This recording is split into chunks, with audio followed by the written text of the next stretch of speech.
E a gente vai direto, então, para as notícias, porque a semana está começando com a mesma polêmica entre o ministro da Saúde e o presidente da República. No dia que o Brasil ultrapassou a marca de 1.000 mortes por Covid-19 e registrou mais de 20 mil infectados, Luiz Henrique Mandetta e Jair Bolsonaro continuaram caminhando em sentidos opostos no combate ao coronavírus aqui no Brasil. No domingo à tarde, Bolsonaro participou de uma videoconferência transmitida ao vivo pela TV Brasil e fez um balanço da situação. Vamos ver um trecho.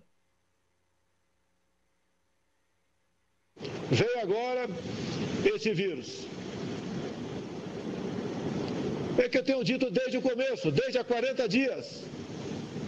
Temos dois problemas pela frente. Lá atrás eu dizia, o vírus e o desemprego. 40 dias depois, parece que está começando a ir embora a questão do vírus.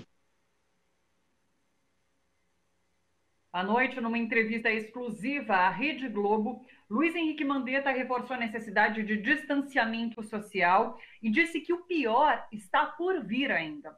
Questionado sobre a postura de Bolsonaro, Mandetta disse o seguinte, abre aspas, brasileiro não sabe se escuta o ministro ou o presidente. Hoje de manhã, na saída do Alvorada, Bolsonaro disse a apoiadores que não viu essa entrevista na Rede Globo. Presidente, o que você achou da entrevista do Mandetta ontem no Fantástico? Eu não assisto a Globo. Eu não vou perder tempo da minha vida assistindo a TV Globo agora. Aquela emissora conhecida. E no que depender do Procurador-Geral da República, Bolsonaro vai ter o poder de decretar o fim do isolamento social e a volta ao trabalho. Contrariando a determinação de Alexandre de Moraes do STF, Augusto Aras envia hoje ao STF, ao Supremo Tribunal Federal, um parecer favorável à autonomia de decisão. O procurador argumenta que não há evidência de que o isolamento tenha funcionado como estratégia para combater a pandemia do coronavírus. O país de Donald Trump, que tinha discurso muito alinhado com Bolsonaro no início da pandemia, se tornou o recordista mundial de contaminação e mortes. São 525 mil casos confirmados e 22 mil mortes nos Estados Unidos até agora. No Equador, onde o governo também ignorou essa determinação, essa resolução da Organização Mundial da Saúde no início da pandemia, a população é obrigada a conviver com seus mortos dentro de casa. O número de corpos retirados das residências de Guayaquil chegou a 800. O sistema de saúde no país, no Equador, entrou em colapso.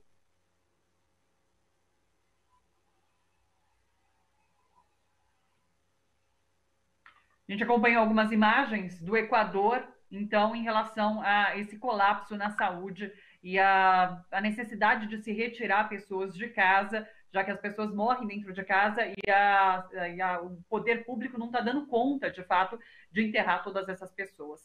Sobre tudo isso, sobre essa situação, esse conflito de poderes, de ministro Bolsonaro aqui no Brasil e a situação internacional, a gente conversa agora com o jornalista Fernando Brito. Oi, Fernando, tudo bom?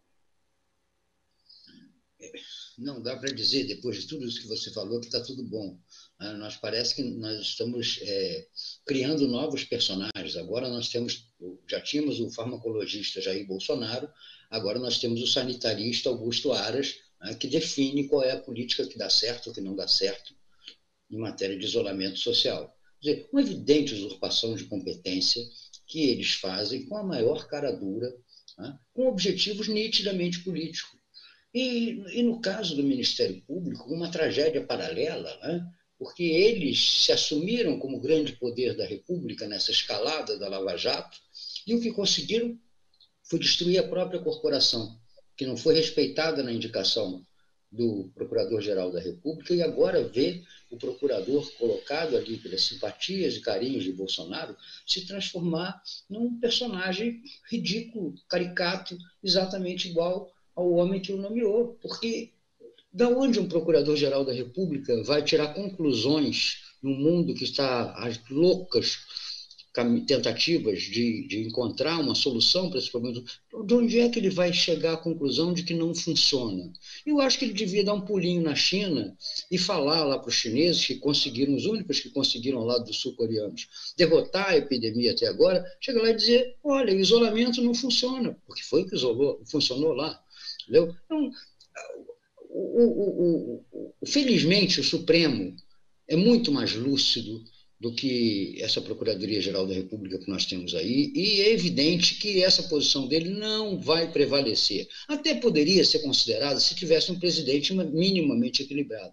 Mas na hora que o presidente chega e manda todo mundo ir para a rua para se contaminar logo, porque afinal de contas o vírusinho da gripezinha já está passando, já está acabando, já está indo embora, enquanto o mundo vai se aproximando de 2 milhões de infectados, tudo isso entra na conta, nas pessoas de bom senso, do ridículo.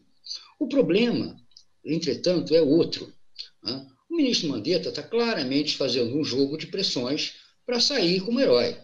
Né? Ele não teve nenhum desempenho excepcional, o desempenho dele foi apenas um desempenho normal, de uma pessoa de bom senso, de uma pessoa com algum grau de humanidade e compromisso com a prática médica. O Brasil, hoje, há no Globo uma entrevista com o ex-auxiliar dele, chamado Pedro Croda, que diz simplesmente que o Brasil teve muito tempo para se preparar.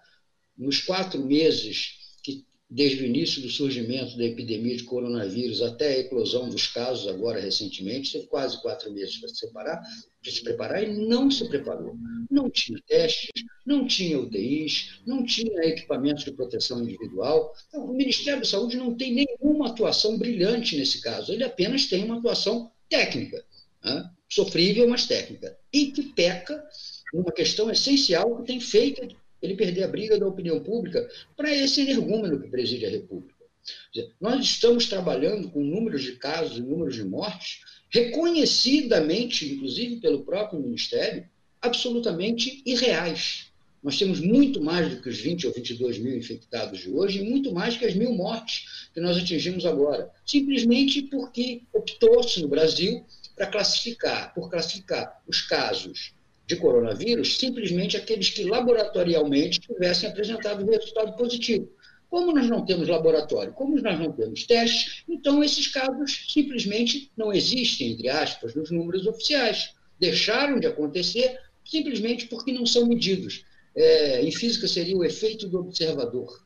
Entendeu? Quando você não observa um fenômeno, ele não acontece ou acontece de uma maneira completamente diferente daquela que você julgaria mais aproximada da realidade.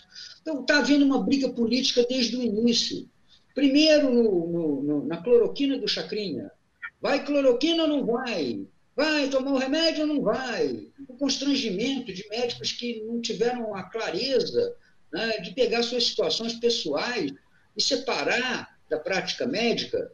Do ponto de vista individual, vale tudo. No desespero da morte, na aproximação do fim, eu admito que qualquer pessoa faça qualquer coisa, acender uma vela no copo d'água, tomar um passe de umbanda, fazer uma oração para um santo qualquer, fazer uma simpatia.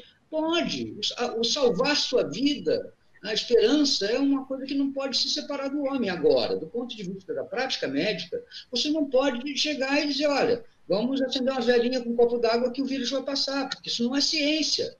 Isso não é ciência, nós precisamos da ciência. E o ministro Nelson Mandetta está deixando de lado, né, o fato concreto que o príncipe da diagnose, que é o diagnóstico clínico, quando você não tem testes, é ele quem deve dimensionar o tamanho dos casos para você. Então, o que está acontecendo? A população, claro, enxerga essa ameaça muito distante, muito imaterial. Né? Vai começar a sentir ela perto? Vai começar a ter os seus amigos, conhecidos, parentes, vizinhos morrendo? Vai. Queira Deus que não nessa situação que nós vimos aí no Equador, onde as famílias estão ficando com o corpo dentro de casa 4 ou 5 dias, jogando na rua, incendiando, porque simplesmente os serviços públicos entraram em colapso.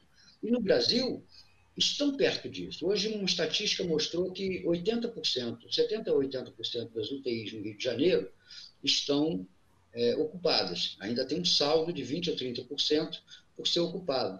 Acontece que essa epidemia galopa. Os casos identificados há 3 ou 4 dias atrás, eles muito rapidamente se transformam em casos agudos, que exigem suporte respiratório, que exigem ventilação assistida, e não vai ter. É simples assim, não vai ter hospital para todo mundo. As pessoas não estão se dando conta disso. Quando um governante assume a postura irresponsável, alucinada, fanática, de, em nome da economia, promover um genocídio, um assassinato de milhares de seus compatriotas, o país está deixando a condição de civilizado e se transformando numa selva. É isso que está acontecendo com o Brasil. Eu fico triste de hoje ser o dia da morte de Moraes Moreira, mas eu acho que nós temos hoje, a situação pode ser descrita com um verso que ele cantava: lá vem o Brasil descendo a ladeira, uma barbárie.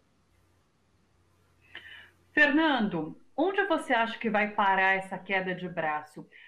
Diante desses ataques de Bolsonaro e da postura de Bolsonaro frente ao Ministério da Saúde, frente a Luiz Henrique Mandetta, o que você acha que segura ainda Mandetta no cargo? São questões, preocupações de fato humanitárias com a saúde, com o povo brasileiro, ou são ambições políticas em 2022? O que segura Mandetta nesse cargo? Olha, isso que se fala da ambição do Mandetta ser governador do Mato Grosso do Sul em 2022, isso é ridículo, entendeu? Primeiro porque ele é ligado à família Trade, que domina aquele estado há anos e anos e anos e anos. Eles têm um poder político imenso. Não é um azarão, não seria nunca um azarão na disputa do governo do Mato Grosso do Sul que precisasse de um golpe de mágica para se tornar um candidato favorito. Em segundo lugar, 2022 é muito longe. E em terceiro lugar, qualquer pessoa que tem um mínimo de capacidade de observar essa pandemia sabe que daqui a 15 ou 20 dias o ministro Nelson Mandetta está com 20 mil cadáveres nas costas. 10, 15, 20 mil cadáveres. Então, eu não acho que a coisa seja por aí, não. Eu acho que é uma falta de qualificação da elite política brasileira de não compreender que as razões de Estado, os problemas de Estado, frequentemente se superpõem e devem se superpor às disputas políticas miúdas. É claro que o Mandetta está conduzindo isso numa linha de esperteza, que não entra em contradição, aliás, com os compromissos profissionais, a ética profissional dele.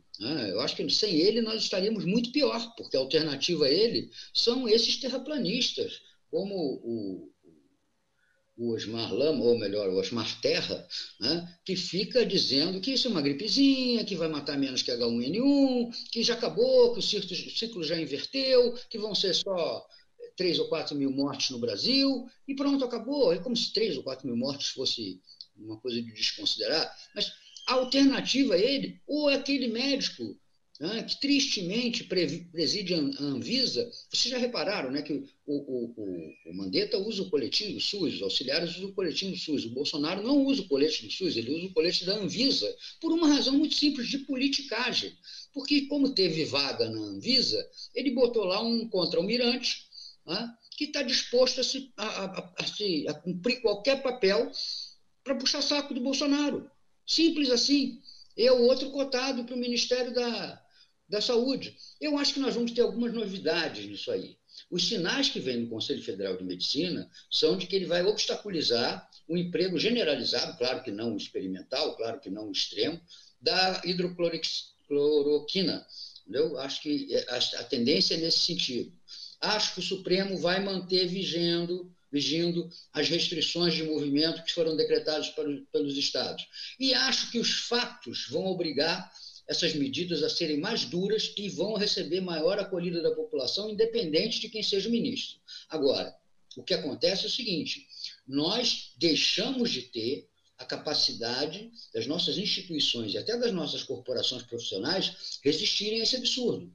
Eu duvido que tenha um médico que esteja olhando o que o senhor Jair Bolsonaro está fazendo e não fique absolutamente indignado com a irresponsabilidade com que ele está lançando as vidas humanas na fogueira do abre o comércio, como se nós não pudéssemos passar 2 meses sem ir ao shopping.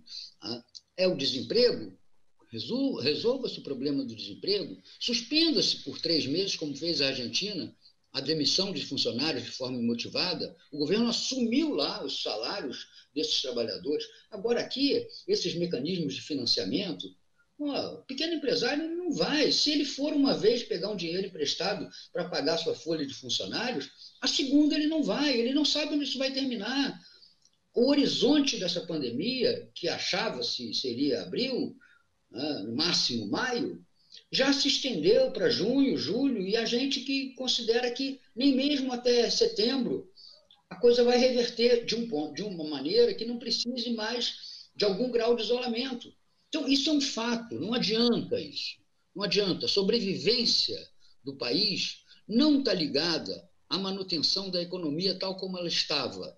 A sobrevivência do país depende de nós conseguirmos ter clareza para assim que as nuvens começarem a se dissipar, para assim que começar a haver algum tipo de nitidez nos dados econômicos que hoje ninguém sabe, quem disser que vai cair 4%, 5%, 6%, está chutando, porque não sabe até quando a economia vai ficar parada, como é que vai prever uma queda se você não tem isso?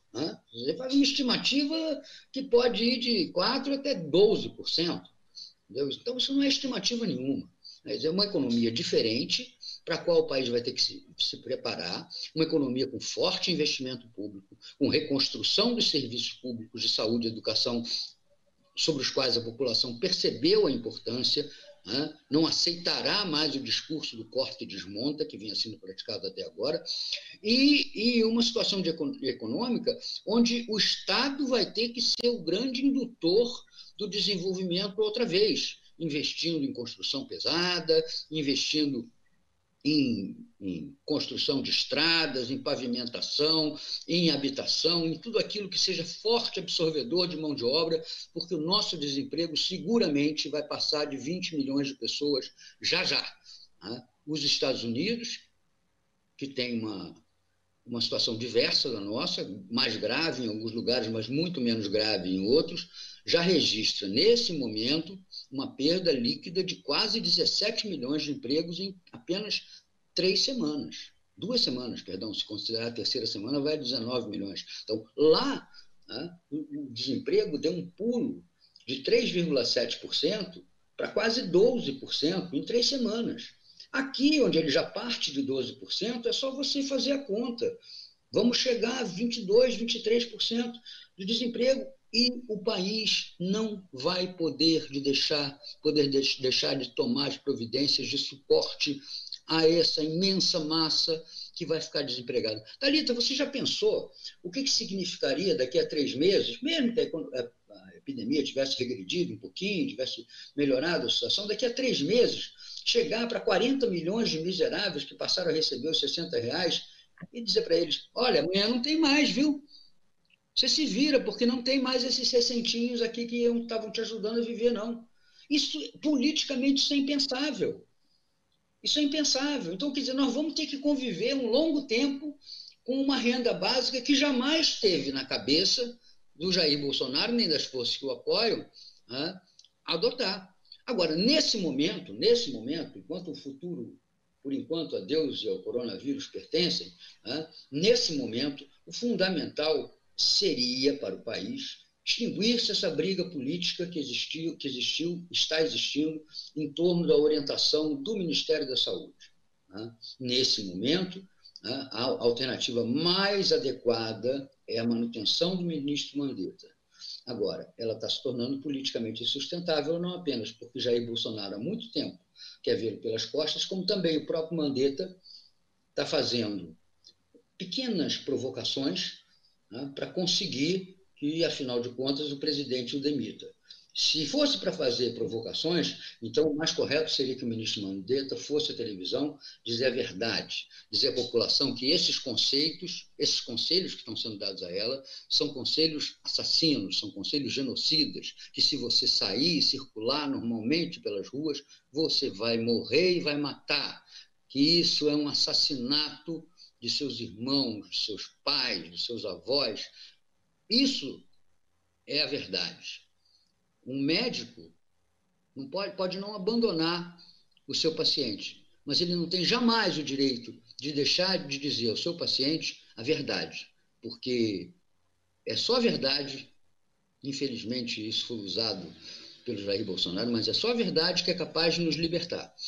Nós temos um compromisso com a afirmação ao povo brasileiro da situação real que o país enfrenta, e essa situação ela está caminhando para o drama. Nós advertimos várias vezes da situação que havia nos Estados Unidos, não é por saber mais, é porque os números indicam esse crescimento. E no Brasil nós sabemos que os números indicam esse crescimento. Hoje eu vi um dado, por acaso, do Rio Grande do Norte, eu não lembro com exatidão, mas o número de casos suspeitos, quer dizer, receberam um diagnóstico clínico de que se trata de coronavírus, é quase 10 vezes maior o número de casos registrado oficialmente. Entendeu? Então, é essa disparidade que nós estamos vivendo. Quem sabe nós estejamos com dezenas ou até mais de uma centena de casos de pessoas contaminadas. E esses casos vão aparecer pelo desenvolvimento natural da doença, que leva 20% dos infectados a apresentarem sintomas e 5% desses infectados a exigirem cuidados intensivos em uma qualidade de leitos hospitalares, de UTI, ou de leitos de semi-intensivo ou intensivo, que o Brasil não tem para oferecer hoje em número suficiente aos seus cidadãos. Fernando Brito, sempre uma honra, um prazer conversar com você. Muito obrigada, um beijo e até a próxima. Até a próxima. Vão ser longas próximas, porque isso vai longe.